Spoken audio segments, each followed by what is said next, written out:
Hi, I'm Seren. My sister looked me in the eyes and said, "This table is for family." Then she laughed, as if that seat didn't hold years of silence I'd swallowed to stay in their circle. They thought I'd sit quietly, again, pay the bill, shrink, smile. But that night, something snapped. They had no idea what was coming when I finally said no. Want to know what really happened when I stood up from that chair and didn't sit back down? The exiled seat. I should have said no. I told myself that the entire drive over. With both hands clenched on the steering wheel, I rehearsed a dozen ways to back out. Fake an emergency, pretend I had COVID, claim the car broke down. But I didn't.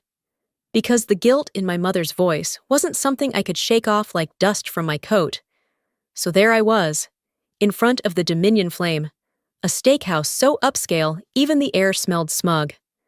I stood outside for a second too long. The late summer heat of Austin hadn't fully settled into evening yet. My palms were already damp, heart tapping like a warning. I could still leave, get back in the car, drive home, pretend I never saw her text. But I didn't. The maitre d' recognized the name and led me in. And there they were, already seated at a long table near the center, under a massive chandelier. I saw my cousin Darian first, his grin spreading like oil across his face. Elira sat next to him, in a white dress a size too small and a laugh a pitch too high. My mom was sandwiched between two aunts, nodding politely. No one noticed me for a full 3 seconds. Then Darian did. "Look who finally decided to show up," he called out, his voice loud enough to turn heads. "I was starting to think we weren't important enough for her anymore." I forced a smile. "Good evening." I took a step toward an empty chair at the end of the table, trying to sit without making a scene. But Elira's voice sliced in. She said, shaking her head with a smile that didn't reach her eyes. "That seat's for Uncle Leo, you know, family." The word dropped like ice water down my back. Darian leaned forward, pushing his chair slightly, closing off the space. "Yeah, we're packed in tonight. You might want to grab something from the other table over there." He gestured behind me without even glancing. It wasn't a joke. The others weren't laughing. My mother looked away. I just stood there. For a second, I forgot how to breathe. I scanned the table, every chair filled with people I used to build pillow forts with, cry in front of, love. And now, not even room for me to sit. My pulse thudded hard in my ears. But I didn't say anything, not yet. I turned, walked toward an empty table, and dragged a chair back across the floor. The screech of metal legs over marble echoed too loudly, but I didn't stop. I set it just beside their table, not quite in, not quite out. Close enough to hear them, too far to be part of them. I sat down, ordered a black coffee, and folded my hands in my lap. My shoulders itched with the weight of every sideways glance in the room. The waiter gave me a curious look. I gave him nothing back. Across from me, Elira raised her glass. "To togetherness," she said with a smirk. "Some of us value it." They all laughed. Not everyone, but enough. Darian nudged someone and whispered something I didn't catch. I watched the condensation on my glass bead up and run like little escapes. I kept my face unreadable, because if I blinked too long, I'd give myself away. It had always been this way. When we were kids, I was the quiet one, the bookworm, the moody cousin who didn't want to play dress-up or talk about boys. I didn't drink in high school, didn't party in college. I built a life instead. Quietly, carefully, one piece at a time, and they never noticed until they needed something. Now that I'd built a company worth 7 figures and landed in a Forbes local feature, I was suddenly interesting again. But not for who I was, only for what I could give. They didn't say that, of course. No one ever says it out loud. That would be too honest. Instead, they play games like this, like musical chairs with dignity. I watched as they passed bread, laughed at stories, clinked glasses. No one asked me anything. No one cared what I'd been up to. The table might as well have been made of glass, and I was the smudge they refused to wipe clean. Then came the moment that sealed it. Darian made a joke, something about some people forgetting their roots once they have a little cash. And Elira, not missing a beat, threw her head back and laughed. She turned toward me, mid-laugh, eyes locking with mine. And she didn't flinch. She smiled wider. That wasn't laughter, that was a challenge. I sat still, my jaw clenched tight behind a calm expression. I took a sip of my coffee and let it burn on the way down. Better that than letting them see how much it all still hurt. This wasn't awkward. It was war. A plate full of expectations. I didn't flinch. Not on the outside. But inside, I felt something shift. Like a thread pulled too tight, finally starting to snap. Darian's jab. Elira's laugh. That look in her eyes. It was all part of the same script I'd seen before. But this time, I wasn't watching from the wings. They'd shoved me center stage, and I knew my role. The outsider with the wallet. A waiter appeared with a smile that felt rehearsed. Would you all like to see the dinner menus now? Darian sat up straighter and clapped his hands once. Let's do it, I'm starving. Menus were handed out like invitations to a performance. Oversized, leather-bound, designed to impress. Darian opened his dramatically, glancing toward Elira as if they were co-stars in a show only they understood. This place has Wagyu, right? He asked, flipping pages like he already knew the answer. I'll take that, medium rare, and let's do lobster too. He barely paused before shutting the menu with a thud. Oh, and a bottle of that Cabernet we had at Dad's birthday. Elira giggled. You're so predictable. But yeah, get one for the table. My eyes hadn't left my menu. Not because I was reading, but because I didn't want to meet their stares. I already knew what was happening. They hadn't asked me what I wanted. They didn't care. This wasn't about food. It was a declaration of entitlement, of assumption. I was the designated provider, seated on the fringe, yet expected to bankroll the entire fantasy. I glanced up and caught Darian's smirk. You good with that, Serene? He asked, voice smooth like he was doing me a favor by including me in the decision. I blinked once. Sure, sounds festive. He grinned wider. Knew you'd be cool. You always come through. Elira turned to the others. We should make tonight count. It's not every day we're all together. Rachel chimed in. Yeah, and if we're gonna celebrate, we better do it right. Might as well make it memorable. The rest of the table murmured in agreement. One of my uncles chuckled. Long as someone picks up the check. I froze, just for a second. And then came the kicker. Harlan leaned forward, his voice louder than necessary. Oh, come on. It's not like Seren can't handle it. She makes more than the rest of us put together. Laughter bubbled up around the table. Not loud, just enough to sting. That's right, Rachel added. She's our little tech queen now.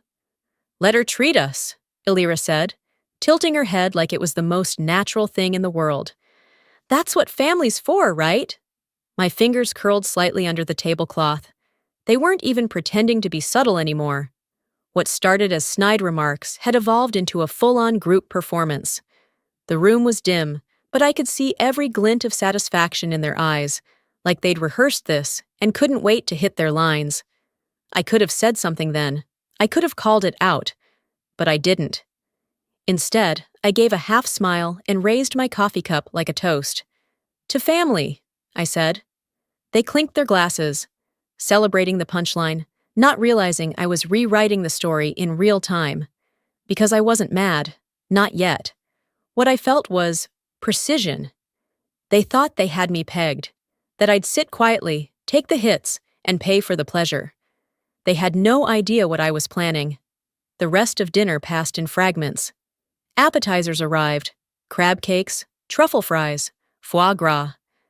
The conversation blurred, all surface-level chatter, with undercurrents of comparison, judgment, and performance. No one asked about my work. No one mentioned the startup I'd sold. No one said my name unless it followed a joke. I sat there, quietly calculating, watching them pour wine, pass plates, make toasts. They weren't trying to connect. They were trying to impress each other and punish me at the same time. And I let them. Because the more they talked, the more obvious it became. They weren't just trying to make me pay the bill. They were making me earn the right to be here. I heard Rachel laugh again. Let's not skip dessert. Get the sampler. Seren's got it. Darian raised an eyebrow. Yeah, let's do 3 of each. Might as well go all in. The waiter nodded, not even checking with me. The assumption was complete. I took a long breath. They thought they were clever. Let them think that. Let them dig the hole. I'd be the one handing them the shovel. The one who never spoke up. I watched them revel in their own performance. Every clink of a glass.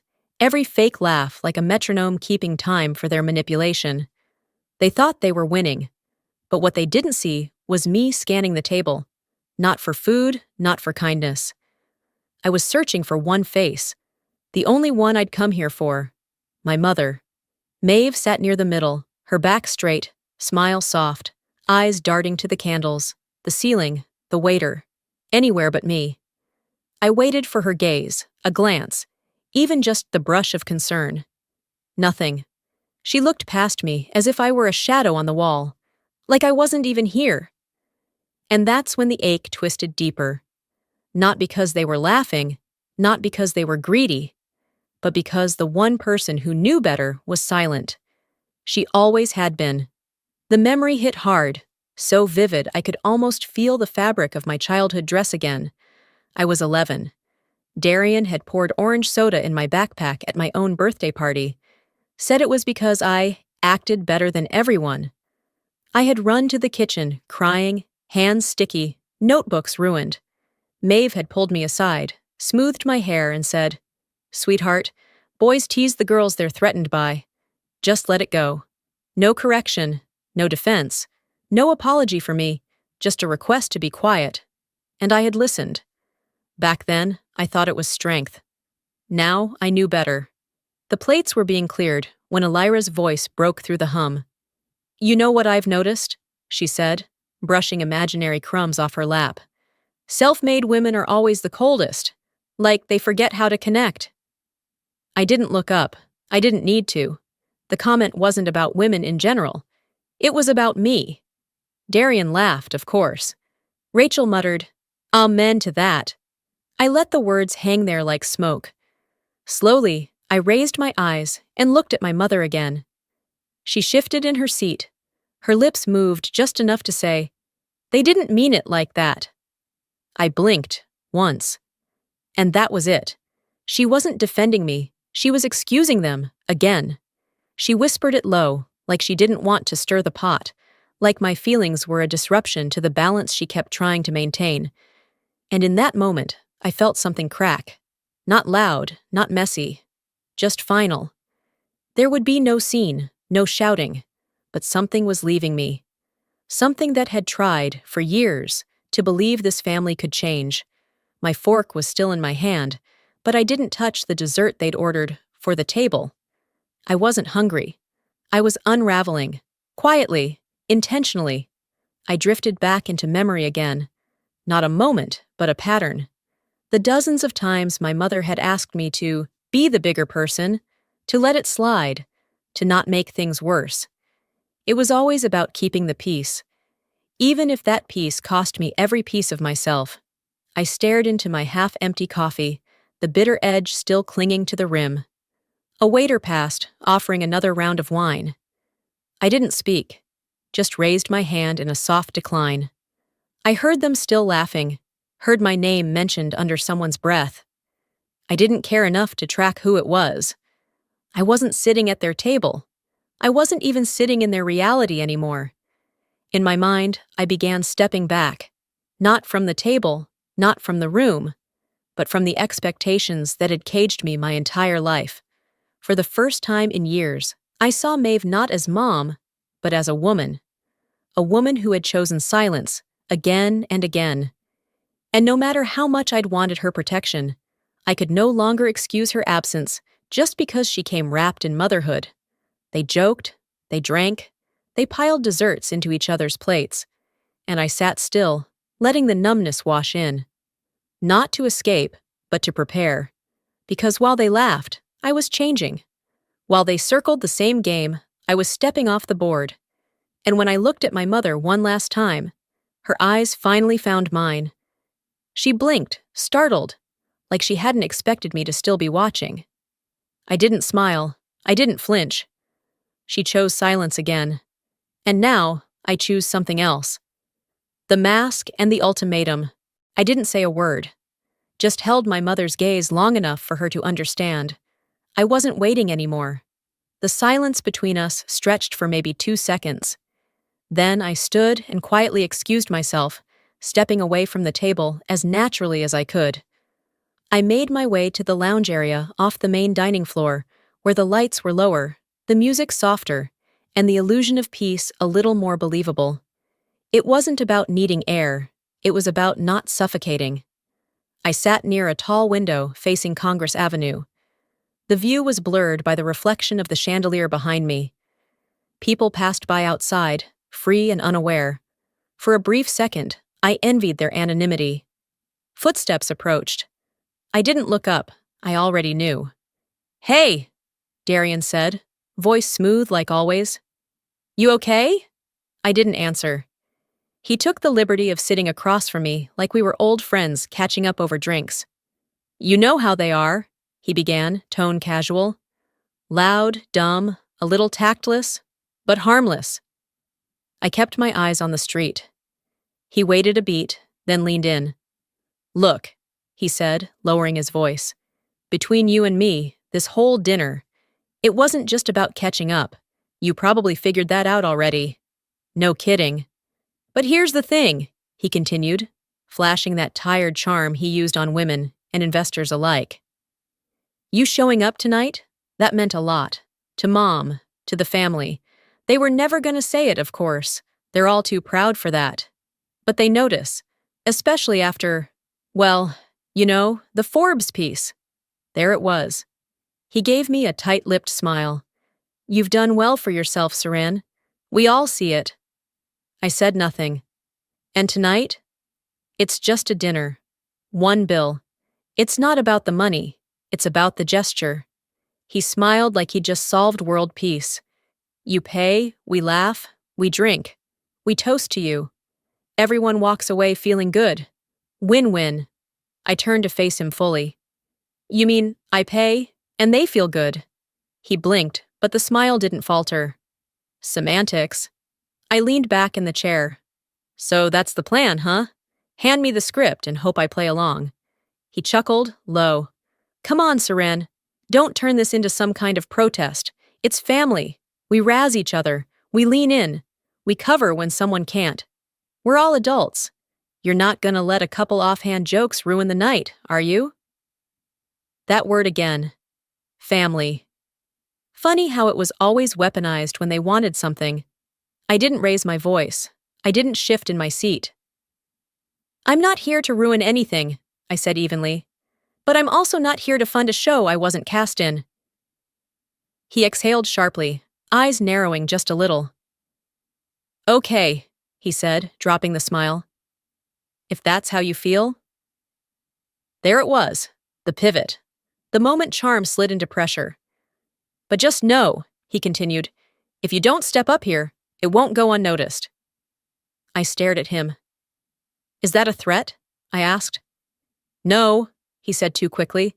"It's just reality. This family talks, always has. You know how Mom is? You know how the others are. I'm trying to protect you, honestly.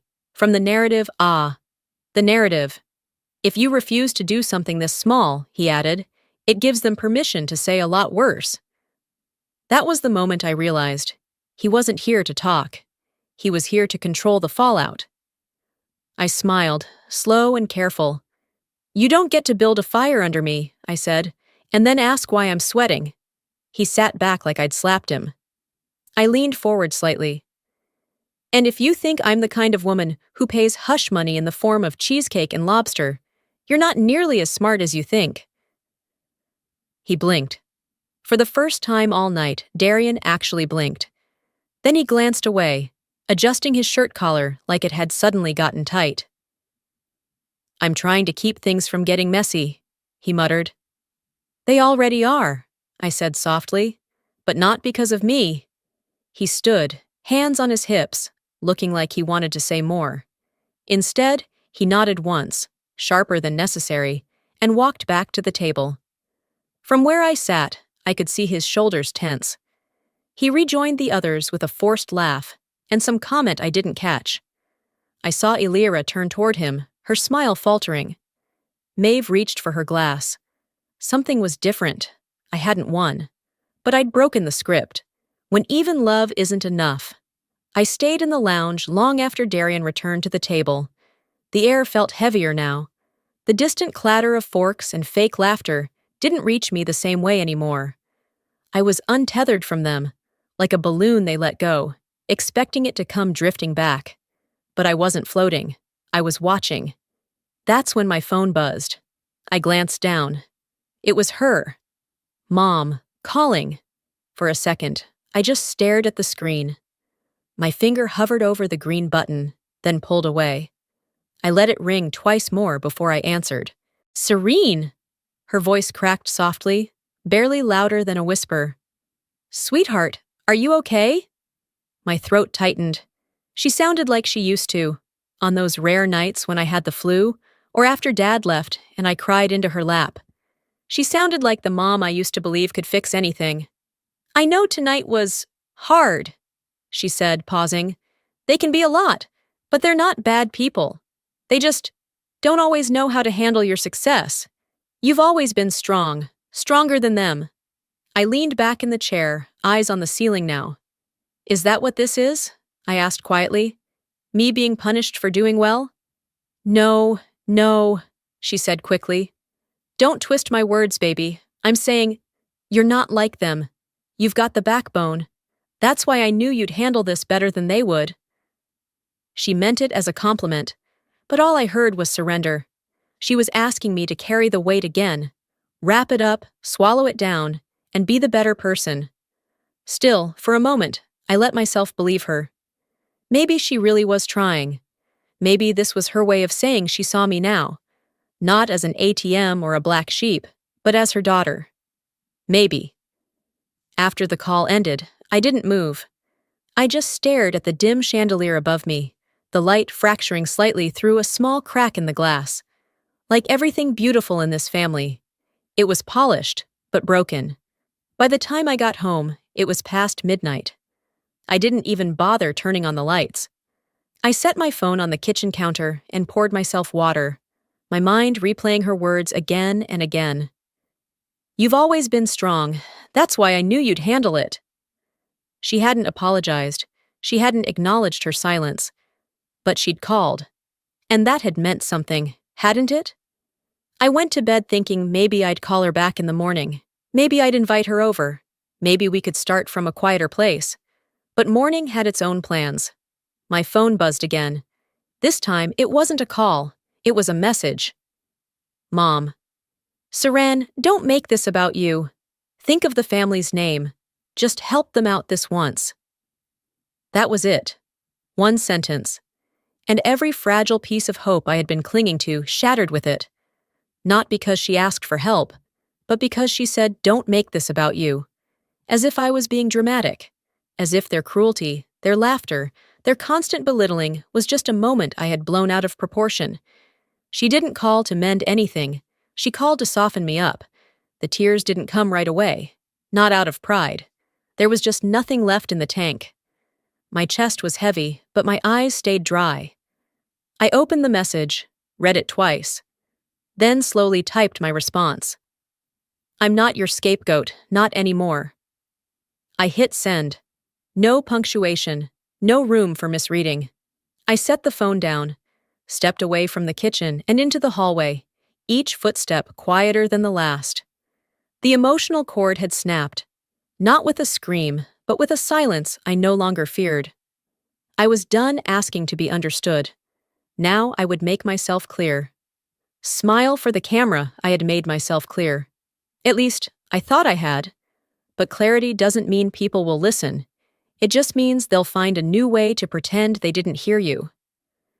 I was still in the hallway, leaning against the cool wall, when my phone lit up again. A new text. Elira. Hey, I just wanted to say I'm really sorry if tonight felt weird. I know things got awkward. I still love you. You know that, right? No punctuation at the end. No ownership of what she'd done. Just vague softness wrapped in sugar, and wrapped again in self-preservation. I stared at the screen for a moment, letting the message sit there like a cheap peace offering. Weird. That's what she called it. I didn't reply. Not yet. Something about it didn't sit right. The tone was off. Too polished. Too rehearsed. I locked my phone and stood up straight, already planning to leave. But curiosity got the better of me, and as I walked slowly back toward the dining area, I opened Instagram. A notification popped up. Elira.Ray tagged you in a story. I tapped it. It was a boomerang clip, one of those cheerful little loops. The table, laughing, glasses raised, everyone smiling like it was the best night of their lives. Caption: Family over everything. I looked closer. The video had been taken earlier, just before dessert. I remembered that moment, because it was the exact second I'd gotten up to leave for the lounge. I was in the frame, kind of. You could see my elbow, half my shoulder, cut right at the edge. Like an afterthought, someone forgot to crop properly. She'd tagged me, but carefully angled the video to crop me out visually.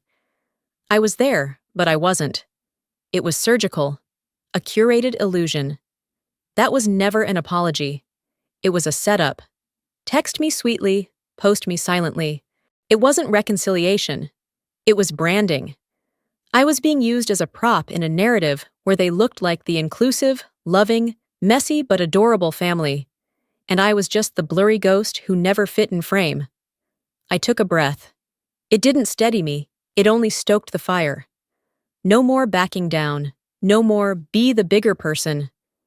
I wasn't interested in size, I was interested in truth. I walked back to the table slowly, with a calm they didn't recognize on my face. Elira noticed me first. Her expression tightened just a fraction before she replaced it with a smile. That same stage smile I'd seen since we were kids. The cameras on, behave smile.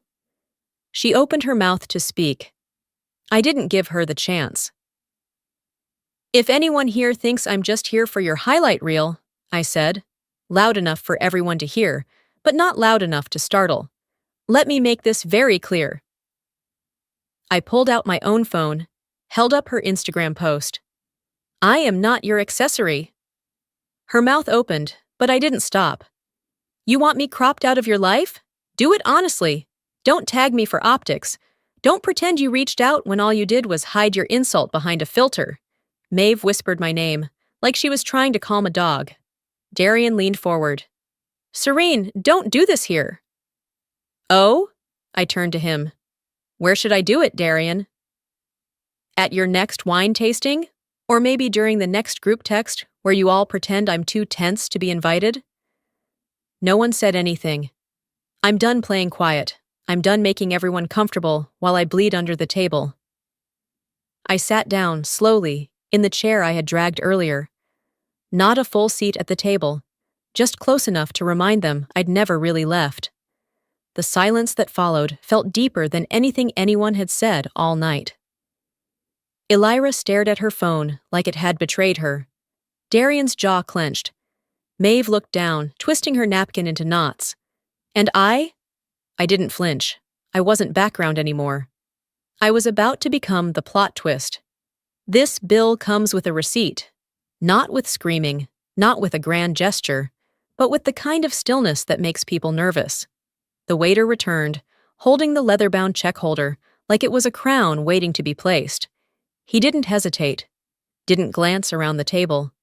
He placed it directly in front of me. It landed like a gavel. For a beat, no one said anything. Then, Darian broke the silence, his tone all smug nonchalance. You got this, right? He said, stretching his arms behind his head. It's nothing for you. There it was. The trap. The moment they'd all been circling toward like vultures dressed in designer labels. I let my hand rest on the bill, didn't open it right away. I just looked around. Their expressions flickered. Rachel, with her perfected Instagram smile. Elira adjusting her napkin like she wasn't staring. My mother still looking down. Her glass now just a stem, clutched in trembling fingers. Then I opened it. $3,247. Wagyu, lobster, truffles, vintage wine, double desserts, and not a single thing I had ordered. I inhaled once, slow and shallow, then exhaled through my nose. They thought silence meant surrender. They forgot silence can be strategic. I closed the bill, slow and deliberate. Then I reached across the table and slid it gently in front of Darian. I didn't say anything, not yet. He blinked down at it, confusion flickering for half a second before his face tightened. "What's this?" he asked, though we both knew the answer. I finally spoke. "Oh, you thought I was covering this. That's cute." His jaw clenched. "You're serious?" he said, voice low. Elira leaned forward, eyes sharp. "Come on, Seren. This isn't the time for theatrics." Rachel added, "Yeah, we all agreed this was kind of your night. You were the one who said, 'to family,' remember?" "That was before you cropped me out of your family photo," I said without flinching. Rachel looked away. Elira straightened her back. "Fine," she snapped. "We'll split it. 3 ways, but not with her. She's not family." Her voice cracked just enough on the word family to draw attention from the next table over. People turned. The energy shifted. For once, their quiet rejection wasn't behind closed doors or buried in sarcasm. It was loud, ugly, public, and the restaurant noticed. Forks stopped clinking. Chatter slowed. Someone at another table whispered, "What the hell's going on?" I stood up, slow, calm. I looked down at Elira, then at Darian, then finally at my mother, who still couldn't meet my eyes. "You keep calling me not family," I said. "Let me make it easier." I took one step back from the table. "You're right." Nobody breathed. I don't belong here, not because I changed, but because I outgrew the script. Maeve looked up, lips parted like she was about to say my name, but I shook my head before she could. "You wanted me to sit quietly and pay for the privilege of being mistreated," I continued. "That was never family. That was theater." Darian muttered, "Don't make this dramatic." I turned toward him. "It's not drama. It's a receipt. You cashed in on me for years. This is just your balance due." And with that, I turned and walked away from the table, again. But this time, I wasn't retreating. I was leaving on purpose. I could feel their eyes on my back, the silence behind me louder than any insult they could throw. I didn't owe them noise, just distance. Family ends where dignity begins. They said I wasn't family. I finally believed them. I kept walking, but only a few steps. Just enough to let the silence hang. Just enough to give them time to realize what had really happened. The room around us hadn't moved, but something in the air had shifted, something final. There was no more chatter, no more clinking glasses or fake toasts. I turned slowly, one last time, and looked at the table. Nobody was smiling now. Darian's smirk was gone, replaced by that tight-lipped look he used when deals slipped through his fingers. "You're really going to do this?" he muttered, like I'd just embarrassed him at a board meeting. Elira's hand twitched on her wine glass. She glanced at the people around us. For once, she looked worried about how this might play. Not on Instagram, but in real life. No one backed her up. Rachel looked down, chewing her lip like she wanted to disappear. Velda had gone pale. And Maeve just sat there, frozen, still clutching her napkin like it could save her from the truth. They didn't expect me to call their bluff. I walked slowly to the end of the table, not rushing, not storming, just moving with the kind of clarity that doesn't leave room for interpretation. "You all sat here," I said, voice steady, "and decided I didn't belong." My eyes swept over the table. Darian flinched. "But what none of you ever asked was, do I want to?" That landed. I turned to Maeve, fully now. Her shoulders looked smaller than I remembered. You knew, I said. You knew they were setting this up, and you let them. Her mouth opened, then closed. A single tear rolled down her cheek. You didn't have to defend me, but you could have noticed me. Still nothing. From the side, Velda whispered, We don't air family drama in public. I glanced at her without moving my head. You should have thought of that before posting fake apologies and cutting me out of family photos. She shut up fast. Harlan muttered something under his breath, but it didn't matter. His glare was familiar, toothless. The collapse wasn't loud. It was quieter than I imagined. A soft implosion of years of expectations finally folding under their own weight. And maybe that's what made it hit harder. I reached into my purse and pulled out $100 bill, clean, crisp, tucked between my ID and a stick of gum. I walked to the center of the table and laid it down. This should cover the coffee, I said, and my seat. I paused, letting the sentence finish itself. Then I turned toward the exit. My heels clicked against the floor, each step louder than their silence. I didn't rush, didn't flinch, just walked, steady and whole. And then, just as I pushed the door open, I heard it. Serin! Maeve's voice, software, breaking. But I didn't stop walking. Because sometimes love isn't enough. Sometimes what you need more than love is air, and space, and the dignity of knowing you finally chose yourself. The silence that heals. I never looked back, but I heard my name. And this time, I didn't stop walking. 2 days later, I woke up in my apartment, wrapped in a kind of stillness that didn't ache. There were no missed calls, no texts, no new voicemails, no digital breadcrumbs leading back to that table. Just me, the soft hum of the air conditioning, and the late morning sun filtering through half-closed blinds. For the first time in longer than I could remember, I wasn't bracing for the next thing, the next jab, the next demand, the next guilt-laced, I just need a little favor. The silence didn't feel empty, it felt earned. I sat up slowly. My body wasn't sore, but something deeper inside me felt reset, like I had crossed a bridge and burned it behind me, not in rage, but in necessity. Mid-afternoon, my phone buzzed once. A voice message. Maeve. I hesitated. My thumb hovered over the play button for a full minute before I tapped it. Her voice was softer than I expected. Tired. Cracked around the edges. Serene, I don't expect you to forgive me, and I'm not going to pretend I didn't make it worse. There was a pause, the sound of her breath hitching. I know they were wrong. I know I should have said something. I was scared. That's not an excuse, but if you never come back, I still love you. Click. No follow-up, no second message, just that. I didn't cry because I was broken. I cried because, for once, someone in that family didn't ask me for something. She just left the door open, quietly. I played the message again, then set the phone down, and didn't reply. Not out of anger, out of clarity. Some wounds heal with time. Others become part of the skin, like a scar you stop noticing until someone touches it.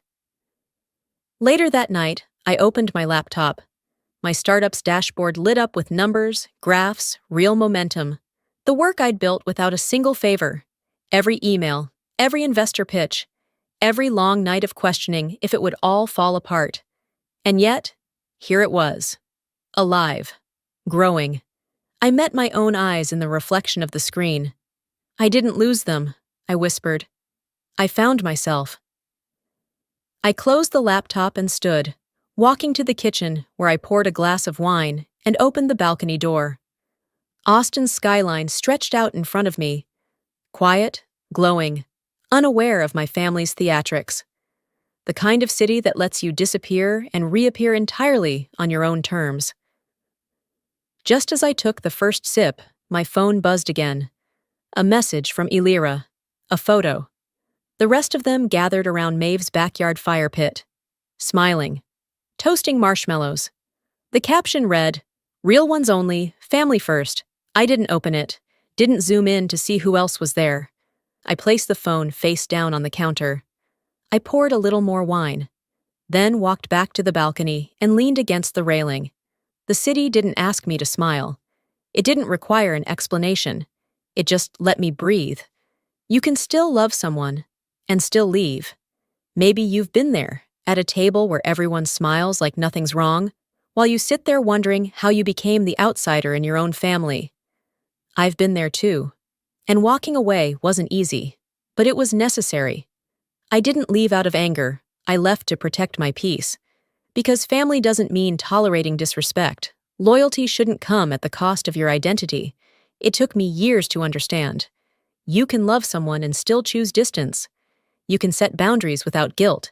And silence, when it comes from strength, not fear, is powerful. If this story hit close to home, drop a 1 in the comments, or let me know where you're watching from. If it didn't, that's okay. Tell me why. Your voice matters here. And if this message meant something to you, hit that subscribe button. There's more truth-telling to come, and I'm glad you're here for it.